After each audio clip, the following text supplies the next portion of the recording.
Welcome to our very first Radical Imagination show at MNN Firehouse TV.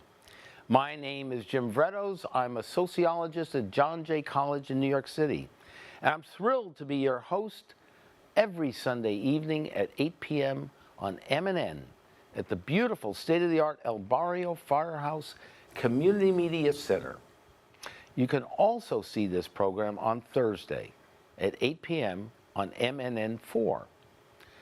Our show is envisioned to be a central forum for discussing, critiquing, and reviving a progressive left, a radical democracy that can best serve the economic, political, cultural, and spiritual needs and desires of the great masses of humanity.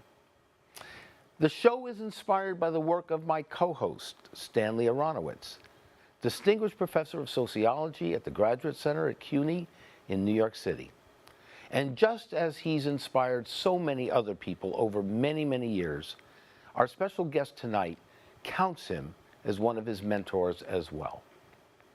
So without preempting our special guest tonight and his usual greeting, let me welcome you all and let me say how blessed I feel to be here with my co-host, Stanley Aronowitz, and my dear brother and occasional cellmate in the struggle, Dr. Cornel West, Professor of Philosophy and Christian Practice at Union Theological Seminary in New York.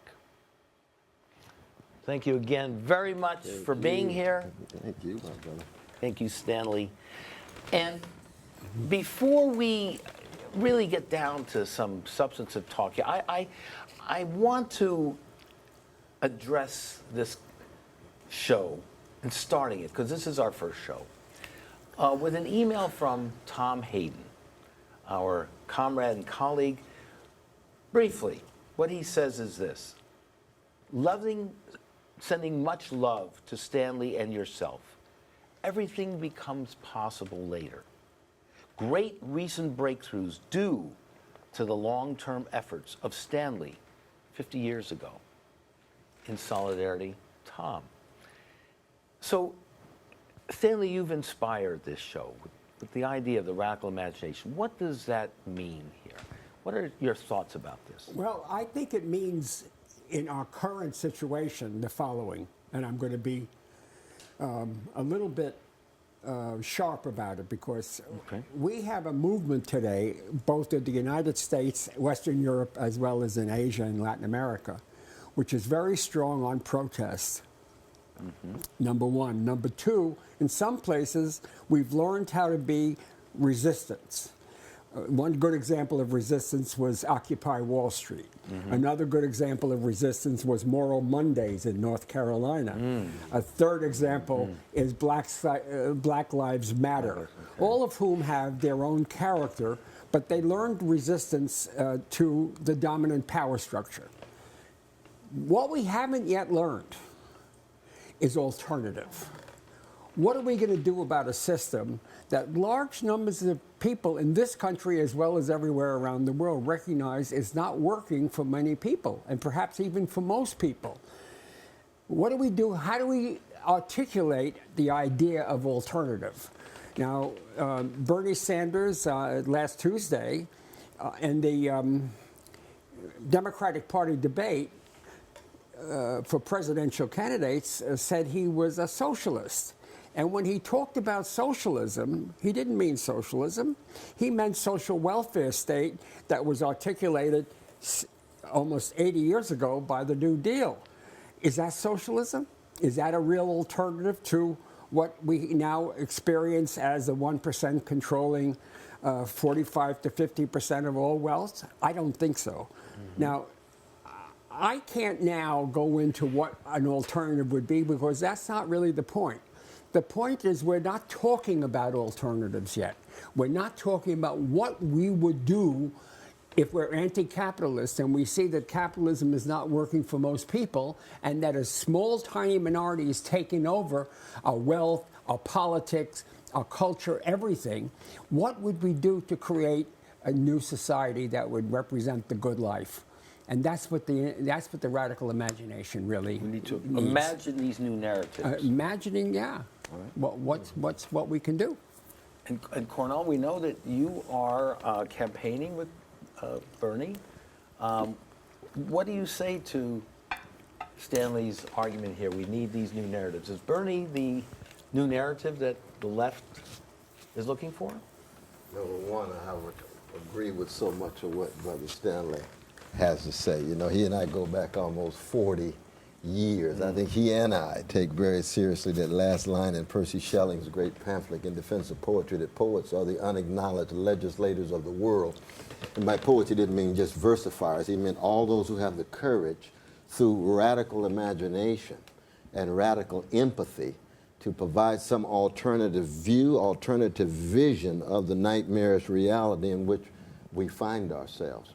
So I think somebody like my dear brother Bernie Sanders, within the narrow electoral political system, which is so corrupt, which is characterized by legalized bribery and normalized corruption, it's hard to find anybody with integrity, let alone some understanding of poor people, working people being at the center of his public policy. So I would argue Bernie Sanders at the moment is the best we can do within the very narrow bourgeois liberal electoral political system. And yet at the same time, the role of visionaries, which is intellectuals. See, Stanley Aronowitz, for me, is the last great intellectual in the culture. And what I mean by that is not academic, not specialist, not what Richard Hofstadter called mental analyst in his great work of 1963, Anti-Intellectualism in American Life. No, an intellectual is someone who poetically, analytically, and politically embodies an alternative to the present reality in which we live. It's over against, negative, but also constructive. And that's what Brother Stanley's been doing for the last, good God, False Promises. It was Instant Classic, published in 1973. That's what, 42 years ago, right? I would think it's 42 years, Yeah. last I heard. Exactly. So that in that sense, I would agree with Stanley in terms of the role of intellectuals, the role of truth tellers, the role of witness bearers. And then at the same time, given whatever narrow options we have at the moment, same would be true in terms of Ferguson, you know, the ground zero of the struggle against police terror and police murder. As you know, Brother Carl Dix, we haven't stopped mass incarceration. You've been a major part of that, and I appreciate that. We're having a great march on Saturday, October 24th. That it's a matter of, given the narrow alternatives and options at the moment, what do we do, both at the level of resistance and at the level of constructive, visionary projection? But Stanley, where is that progressive vision? And where is the structure? You called for alternative political formations. Well, there are two Right? parts of it. You've just said one part, which is we need an alternative political formation. Look, at every stage of history, people are going to make decisions about who they support for public office and issues that they are going to fight about on the basis of a practical possibility. Cornel is supporting Bernie Sanders because within this narrow political framework that we have, electoral politics is on the agenda. He's the best that we've got, who has any chance of getting any kind of exposure. But the second, but unless we have a political formation which goes beyond the narrow political... The two-party system. Two parties. Well, it's not just two parties. Okay. It's also beyond social welfare state. It's also beyond a version of civil rights. You see, when I describe, and maybe I'm wrong, but when I describe what went on in the 1950s and 60s and still has remnants today, including more recently the Black Panthers, what I call that is a black freedom movement, and in some cases a black revolutionary movement. Now, the Panthers became a party, and the reason they became a party is because they recognized that they could not stay within the narrow framework of the political system. And what they did is they called attention through their actions, not just through words, but through their actions, like the breakfast program, like the educational programs that they conducted. They called attention to the weaknesses and the failure of the prevailing institutions of government. We don't have that kind of practical alternatives before us, but that is only one part of it. If we have a political formation, it performs a role of critique. and it has a wide discussion of alternatives of the larger of the larger type. Let me give you an example. Do we believe that the capitalist system as a system is a viable system any longer? Now, this is a system, by the way, which came to maturity in the Western capital, in the advanced industrial societies around the turn of the 20th century. Since the turn of the 20th century, it has led us into 2 world wars. Yeah. It has led us, the United States has been at war almost continually since 1898, since the so-called Spanish-American War. Right. We've had Vietnam, we've had Afghanistan, we've had Iraq, and it goes on and on and on and on.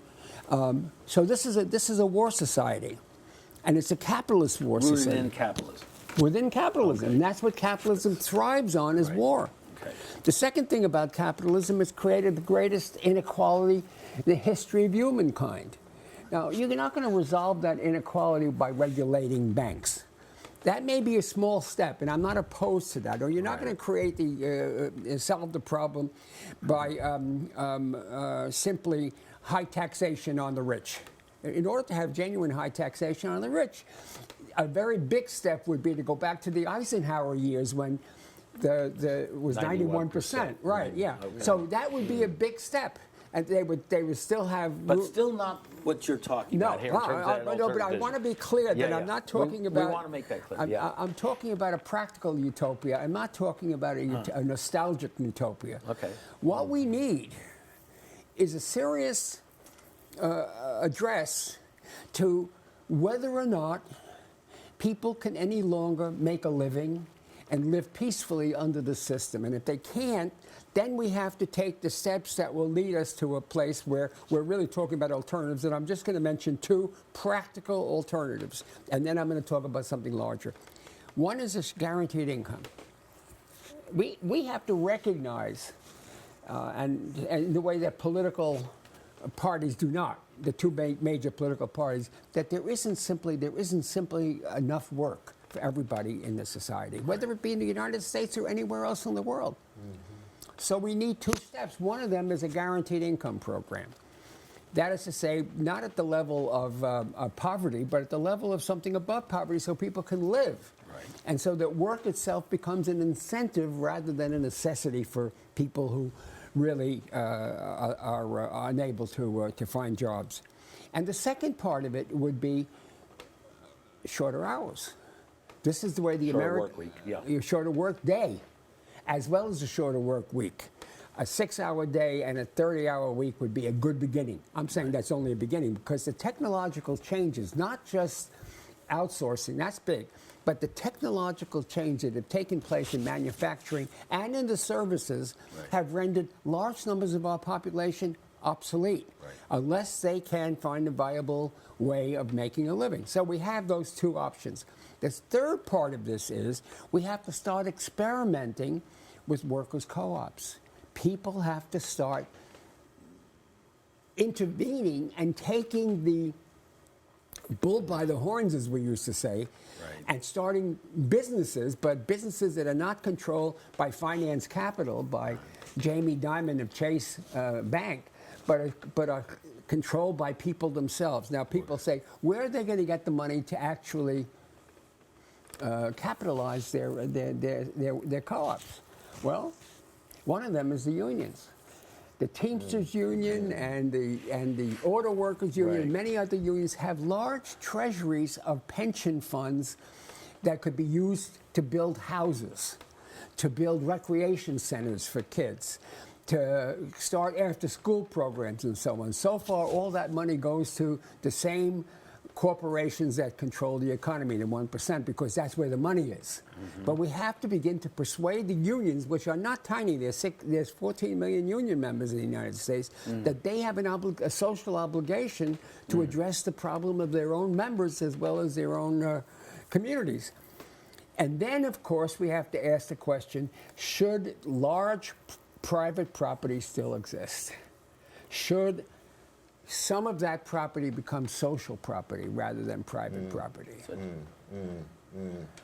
Yeah, you have the ear of Bernie, right? No, So I would think he that, be interested in some of Brother this? Stanley's got some powerful points here. I think one, though, in defense of Brother Bernie Sanders, I think he's one of the few figures today who has access to a mainstream that talks about revolution. Now, he talks about a political revolution. Yeah. You use that But term. it's very rare in American culture. You think about Black Panther Party, you think about SDS, you think about Martin King, you think about Malcolm X, Fannie Lou Hamer. They talked about revolution of various sorts.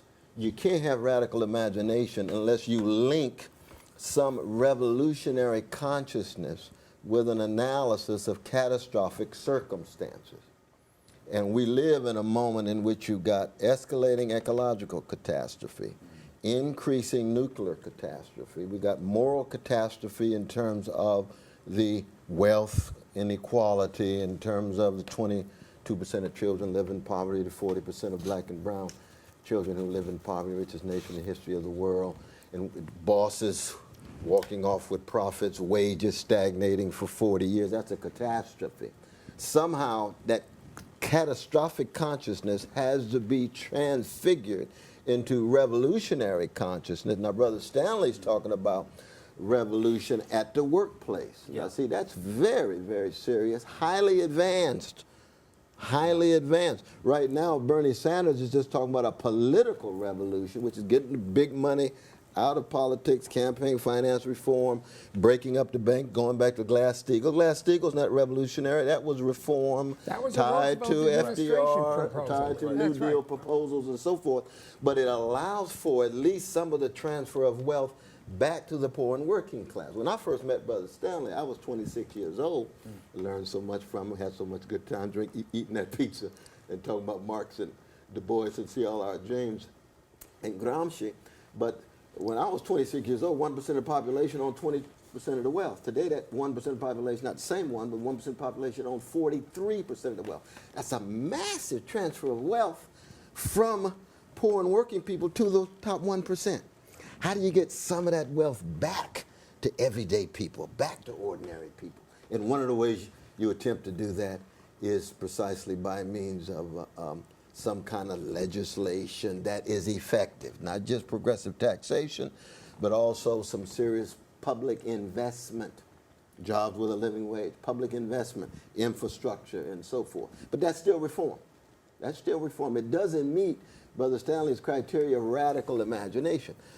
We have to be able to create an atmosphere where revolutionary consciousness becomes part of the common sense. Start somewhere. And you got to be able to start somewhere that people can see, my God, talking about revolution is not so marginal. It's really connected to my everyday realities. Is what C. Wright Mills talked about. And of course, Stanley's written a major text on C. Wright Mills. How do you connect, how does he put it, public issues with private troubles? What he really said was, how do we convert private troubles into public issues? Oh, convert them even. That's even better. Yeah. Right. Yeah, Yes. how do we make them? Take them Well, you got the catastrophe. to connect it first before you That's convert right. it. But yes, that's right. Once upon a time, That's right.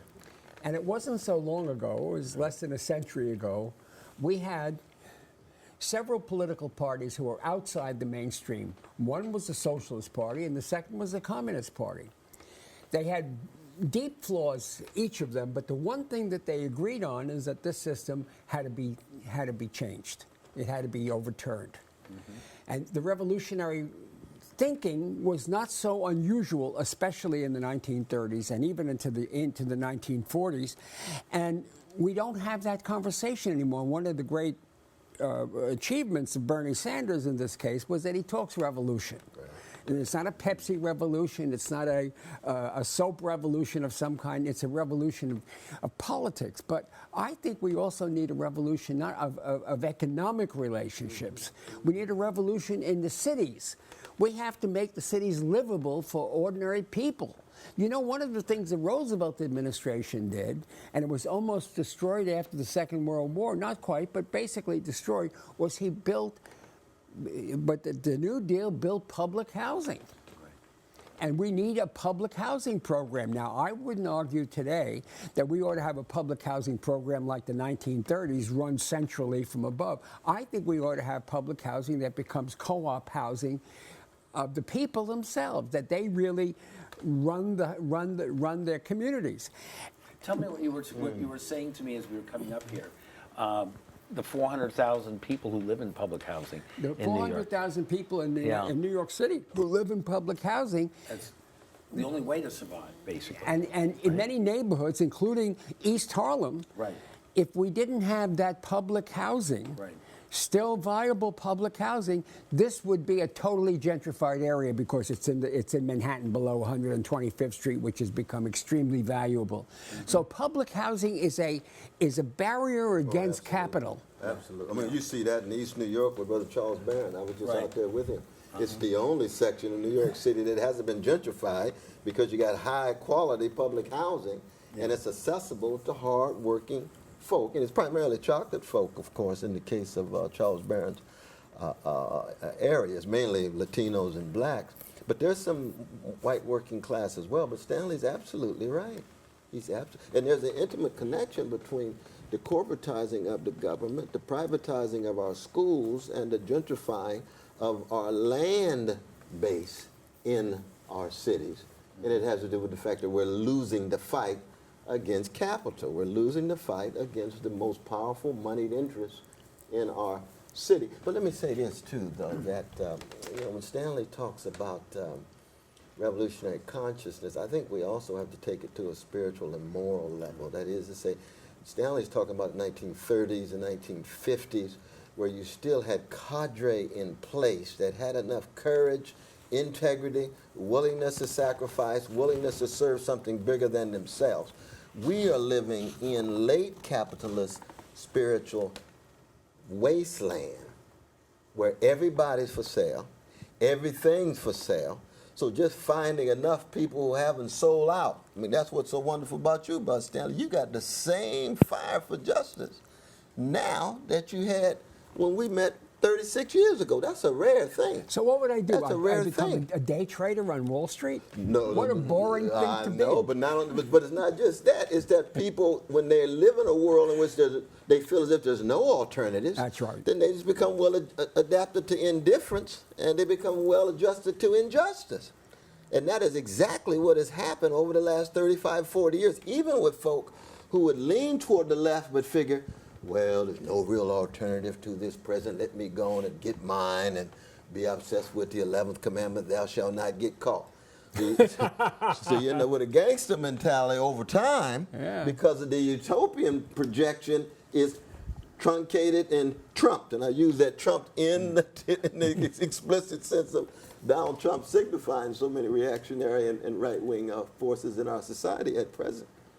So Brother Stanley has maintained the radical love that needs to be added to this transformation, this possible transformation, this possible new narrative. It is a love of truth. Love of the people, It's a love of the truth, love of justice. Poor people, it's a love of working Right? people. Yeah.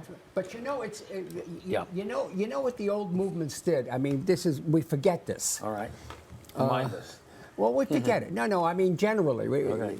they didn't just have an economic program Right. of Right. higher wages right. and unionization and all the stuff that did go on in the 30s, 40s, and early 50s. They also had social life. That's so that, for the sake of illustration, my parents were connected, although they themselves were not leftists, but they were connected to a organization called the International Workers' Order. And the International Workers' Order had dental and medical facilities. The unions had dental and medical facilities for their members, but if you weren't a member of a union, which my mother wasn't until later on, you still could get dental care, and it would be very, very, very inexpensive. It was like an insurance program, but it was really very, very cheap. They also had dances. There was a place in New York City called 13 Astor Place, which was the headquarters of District 65, which was a retail wholesale union that my mother actually was a member of for 30 years later. And District 65 had dances every Friday night. They had a bar. They had concerts for their members as well as for people, for young people like me. The settlement houses. Right? The settlement, but the settlement house was a liberal. My father went to the settlement house on Lower East Side, Henry Street Settlement. You know, but there were settlement houses, and when the Jews left the Lower East Side, the settlement houses more or less folded, with some exceptions. Educational Alliance and Henry Street, they were attempts to bring kids who came from immigrant families not only into the mainstream of American culture, but also those kids to give them an opportunity to really get educated. Because you didn't get educated in public schools. That's another part of the vision that you've told us about, the comprehensive educational transformation that's necessary. I started the Jefferson School in your own life. I started a school here in East Harlem, which was called Park East High School, which still exists, and 600 students there. We started with 150 students, half, 1/3 black, 1/3 Latino, mostly Puerto Rican, and 1/3 other, if you want to use that language, instead of white, because it wasn't only white. We started it in a church basement on 116th Street between Lexington and Park. And now it's got its own building. But we dedicated us. This was a parent-controlled movement that got the Board of Higher Education, which was, the Board of Education at that time in the city of New York, to agree to what is now the small school movement. But it was, to put it very, very sharply, it was a charter school without profit, a charter school without privatization. It was a public school that was actually controlled to a large extent by the parent board. Parents themselves. Democratic, again, bottom up. From the bottom up. Democratic. Yeah, and we had to fight like hell. And I'll tell you a story, which is a very interesting story about it. Well, we did two things. We did occupational education, we did academic education, and we began to go to the local medical facilities like Mount Sinai Hospital, Flower, Fifth Avenue Hospital no longer exists, was part of Mount Sinai, and they lent us a lab. So we had our biology classes in the Mount Sinai labs. That was very important. We went to Mutual of New York, and we had kids having internships where they learned how to work a little bit. Then we got IBM to set up a computer lab in 1970 in our school. So we did that. The second thing that we did, which was very important, is that we reached out to the community. One day, I'm sitting in the office on 106th Street between Lexington and Park in our little storefront office, and in arrived some guys who I recognized were young lords. The young lords. And one of them, I think, was Juan Gonzalez. And they said, how can we help? And we said, you could do some recruiting. And they went out and they recruited kids and they recruited parents and they participated in the actual development of the school. And they didn't want to be part of any formal organization. We had a committee and all that. That's what they were not interested in. But they saw that this was a different kind of an operation. This was not the public school system with highly centralized ownership by the professional educators. This was a different kind of school, and it was very interesting that through the Lords and other people in the community, some of whom were in public housing, we actually reached out to the neighborhood. Well, it shows, too, that not just alternative imaginations and alternative practices, but these radical imaginations and radical practices can become contagious once they are embodied and enacted. Once people can see, lo and behold, there's something that is qualitatively different than this mainstream. Maybe I need to be a part of it. That's right. Whether I'm informally or formally affiliated with it. Really touched on something that people really need as an organic intellectual, right? You're drawn on the energy of the community naturally, in a sense. Yeah, and our own imagination in figuring out, since we had no resources except a grant from the Ford Foundation and some money from the public schools who pay the salaries of the teachers. That's all we had. We had no equipment, nothing. That we reached out to the business community of the city of New York and beyond to get what we needed. Anything like this happening too with Black Lives Matter? Do you see some parallels here? Ferguson or with Carl and Rise of October here. Is that resistance still? Is the narrative changing? Is the vision, Well, first, imagination? let me just say something about Brother Carl Dix, Bravo Yeah. Vakin, and Revolutionary Communist Party. I think when Stanley talks about a party that still has its cadre that constitutes some kind of critique of capitalism and has its own alternative, Revolutionary Communist Party certainly meets that criteria. It's got its own problems, got its own blind spots and so forth, but you actually have people who are in place, people who have a network all around the country and the world, who not just have a critique of capitalism, but have some alternative vision of it. And one of the reasons I spend as much time as I do with Brother Carl Dix, who I have great love and respect for, is that I can discern his love for the people. You can see I'm a revolutionary Christian, and so I'm very old school. You know, if you don't really have a deep love for Jamal and Letitia and Juan and Juanita, then I don't want to really hear your analysis too much. I want to know what you're going to sacrifice. I want to know the quality of your service. Now, of course, I can't have a full-fledged agreement with the Revolutionary Communist Party. We disagree on a whole host of things. But what we agree on is loving the people. And that's Black Panther Party, too. That's right, the Lord's, absolutely. too. That's W.B. Du Bois. That's Albizu Campos. That's Fannie Lou Hamer. And again, as a Christian, for me, it's all about the love. And therefore, in the end, the question is, how can, out of love of truth, love of justice, love of neighbor, you generate alternative imagination, alternative practices that are revolutionary in the sense that they call into question the callousness and the indifference that sits at the center of capitalist civilization as we know it around the globe and toward the globe, the indifference toward the planet itself and so forth. So let's look at Ferguson, for example. Well, Ferguson, of course, you got Tef Poe, you got T-Dub, you got Netta, a whole wave of magnificent activists, that marvelous new militancy that we see among the younger generation who are hungry and thirsty for exactly what Stanley's talking about. Right. But because the context is one of such impoverishment, there's not a lot of alternative institutions and infrastructures. For the most part, you just had the music. You got slices of hip-hop, and you got some rituals connected to hip-hop.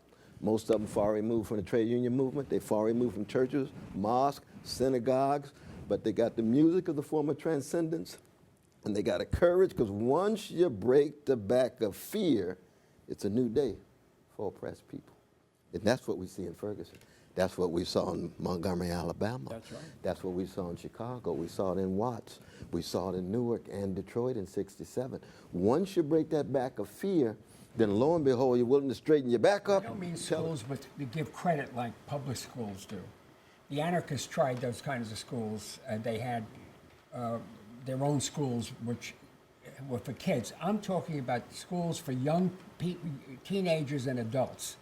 We need schools that actually teach or expose, put it more generally, expose people to new kinds of literature, to new kinds of film even, that you don't see in the commercials. Teach, not test, as you put it. Yeah. You know, that would be, you know, like the Black Panther film that just came out very Brother recently. Stanley Nelson's powerful. And we're going to have him Stanley. here on the show in a Yeah, couple but, weeks. but Yeah. it's only, but it was only in 2 theaters. It was at, Yeah, the and IFC. who knows and- whether it's going to get into anywhere else.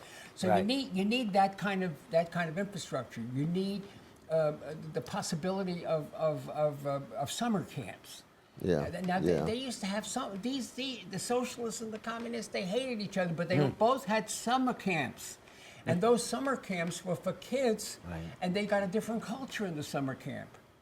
My daughter went to Kinderland, which was a former CP sponsored, Communist Party sponsored, which is no longer Communist Party. It's much more, you know, a general socialist camp, and many of her best friends came out of that place, and there they had a different kind of an education in the summer. And that's what we don't have.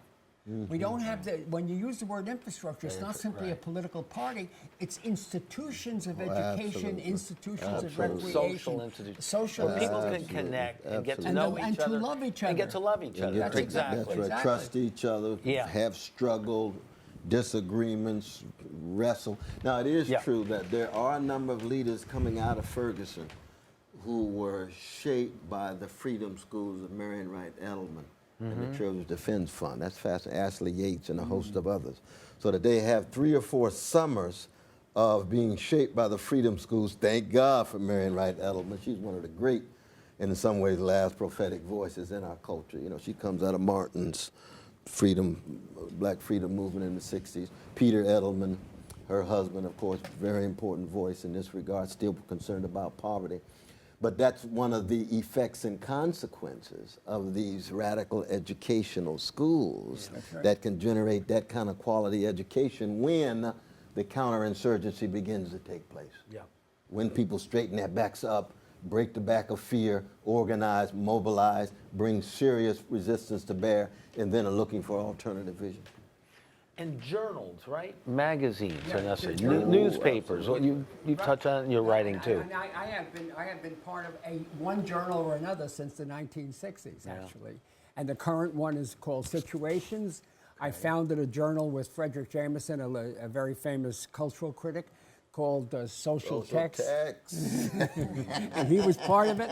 Cornel was part of it, yeah. Beginning in the 70s. But they become, in some ways, they concentrate, they put together people of like mind who don't write the same things and don't read the same things, but have an opportunity for dialogue and confrontation. Well, I mean, we've lost a lot of those journals down the road. The Social Text does still exist, but the early ones, Studies on the Left, for example, no longer exists. In These Times, which was come out of that, has become a kind of a loose social liberal, left liberal magazine. Not bad, but it's not what it's not what we're talking about. The difficulty is, one of the things that political parties of the left have always done, which the small ones like the Revolutionary Communist Party still do, but they're small, is the members, to a large extent, supported the party.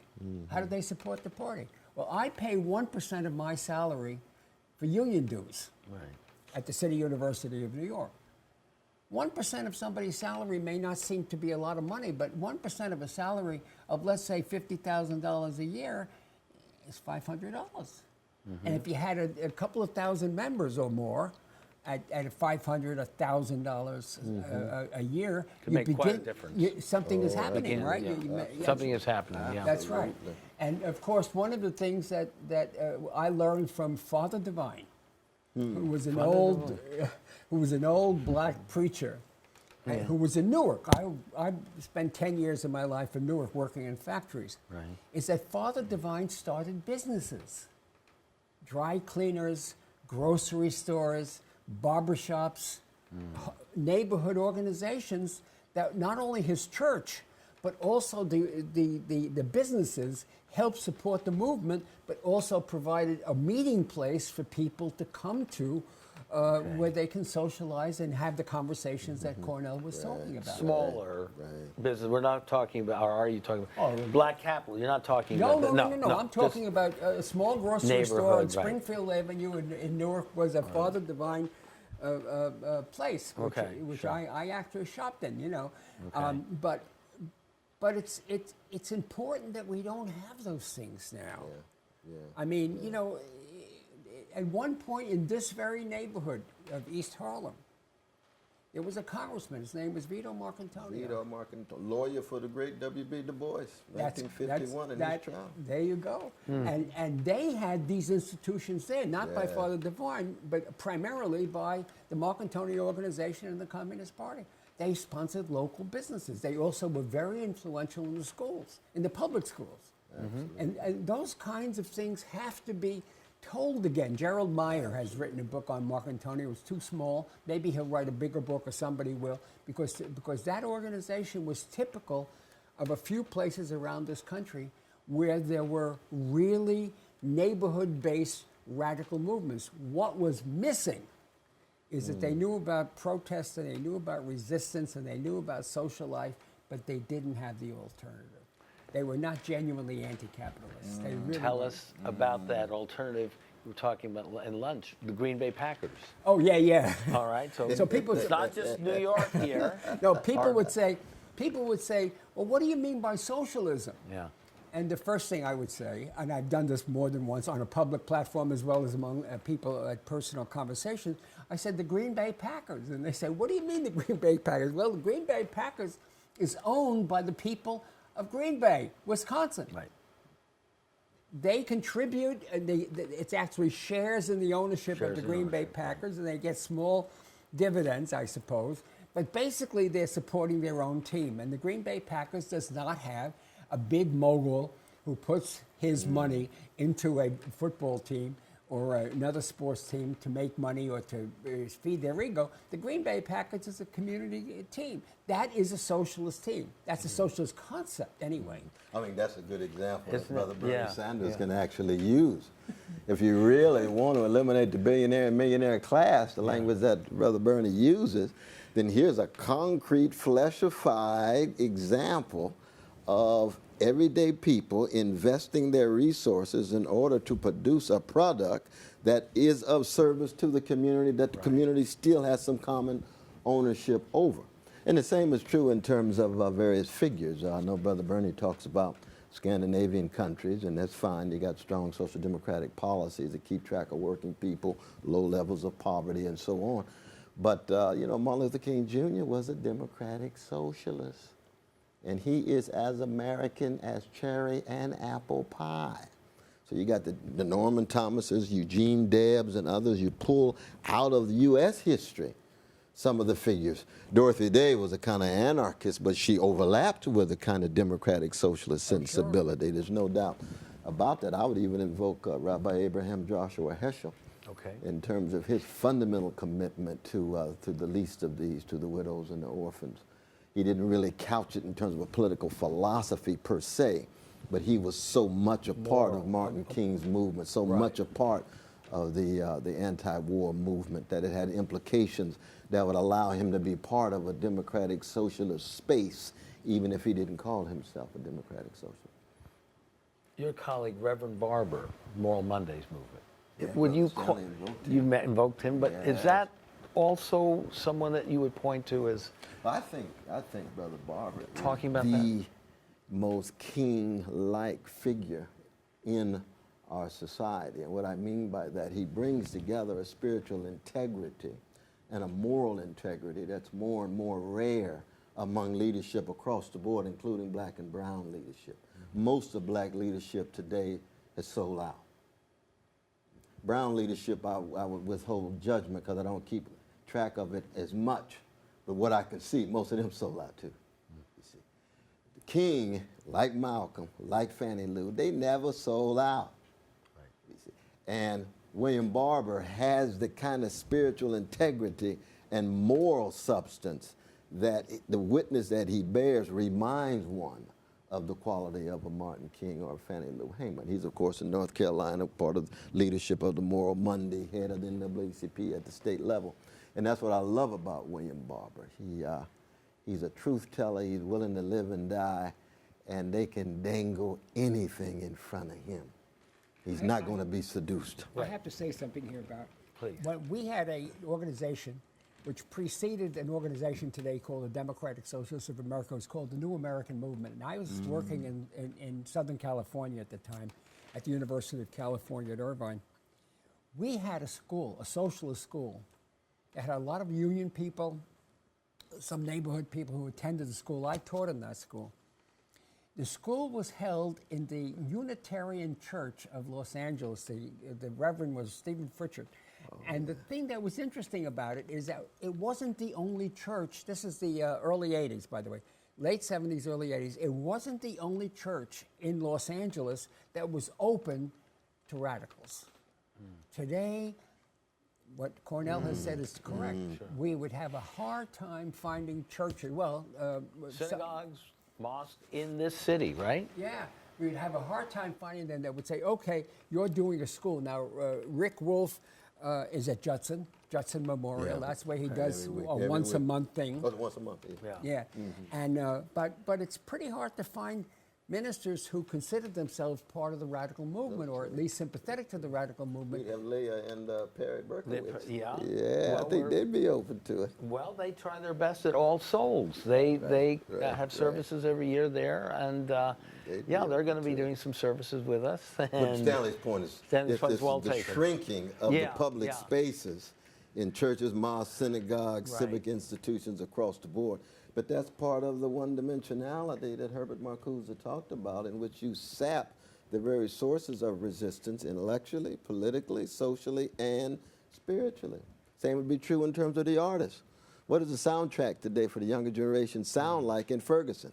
They got to go back more to Sly and the Family Stone and Gil Scott-Heron and Curtis Mayfield and Aretha Franklin than most of their artists, even though Kendrick Lamar and Erykah Badu and some others would kick in.